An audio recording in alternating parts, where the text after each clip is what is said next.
खुदाई हो रही है।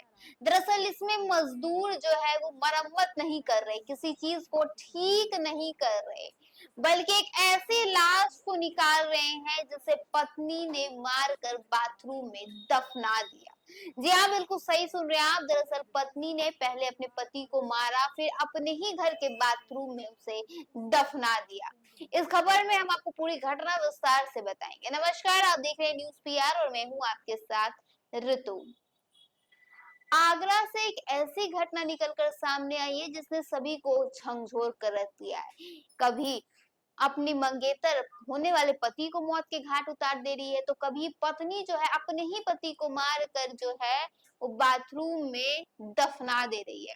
आगरा के सिकंदरा थाना क्षेत्र के रेणुका धाम कॉलोनी में रहने वाले 44 साल के सुरेंद्र शर्मा 18 मई से लापता थे और 8 दिन के बाद उनकी पत्नी जगह जगह पर ये गुहार लगाती हुई नजर आई कि उनके पति जो है वो लापता है, 8 दिन से घर नहीं आए हैं, न जाने कहाँ चले गए, किस हाल में होंगे, कहाँ होंगे।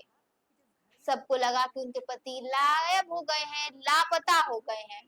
लेकिन उसी के कुछ दिन बाद पुलिस वहां निरीक्षण करने पहुंचती है, पुलिस वहां देखने पहुंचती है कि क्या चल रहा है मोहल्ले में, क्या हो रहा है, नहीं हो रहा है। वैसे ही जैसे वो निरीक्षण करने के बाद उस महिला के घर के आगे पहुंचती है, तो उनसे थोड़े बहुत सवाल किए जाते हैं, तो वो बताती है कि उनके पति गायब है।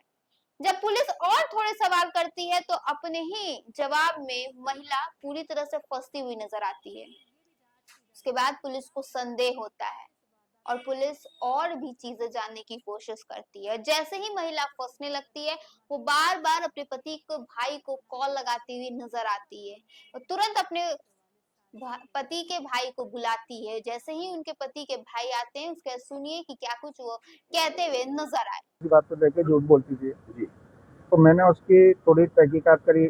तहकीकात करने के बाद में मैंने बैंक स्टेटमेंट्स वगैरह निकलवाए, इनके मांगे जो हैं।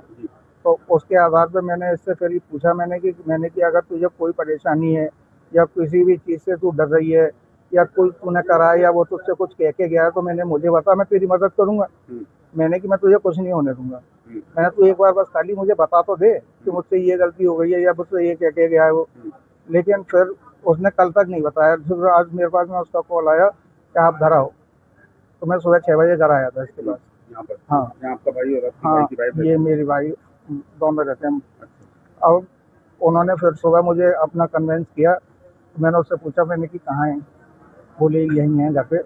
मैंने घर पे कहाँ? बोली बाथरूम में। मैंने बाथरूम में जाके देखा लेकिन मुझे कुछ मिला नहीं। तो मैंने कहा कि बाथरूम में तो है नहीं। मैंने क्या बताना चाह रही है? बोली है बाथरूम में, लेकिन बाथरूम में जमीन के नीचे है। तो सुना आपने कि कैसे उन्होंने हर कुछ को बताया और अब सुनिए कि पड़ोसी क्या कहते हुए नजर आ रहे हैं। आदमी मतलब लापता है, कोई पता नहीं है। मगर इनके घर पे रोजाना का यही मैटर था, आए दिन इनके घर में लड़ाइयाँ होती थी।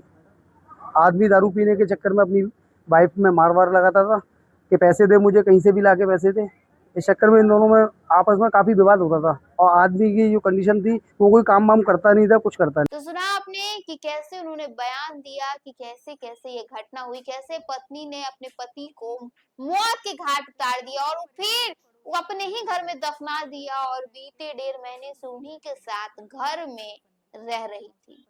अब इस घटना के बाद तमाम मर्द समाज में डर का माहौल है। लोगों को लग रहा है कि क्या पता वो ऑफिस से घर जाएं तो बचें या ना बचें। फिलहाल आपकी इस पूरी घटना पर क्या राय है, हमारे कमेंट सेक्शन में जरूर बताइएगा। धन्यवाद।